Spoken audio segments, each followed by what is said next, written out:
شهر رمضان الذي أنزل فيه القرآن هدى للناس وبينات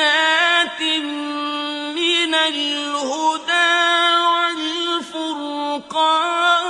والفرقان فمن شهد منكم الشهر فليصمه ومن كان مريضا أو على سفر فعدة من أيام أخر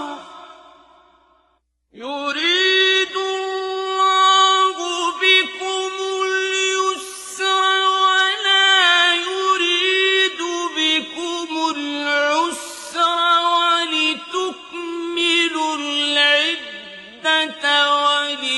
ولتكبروا الله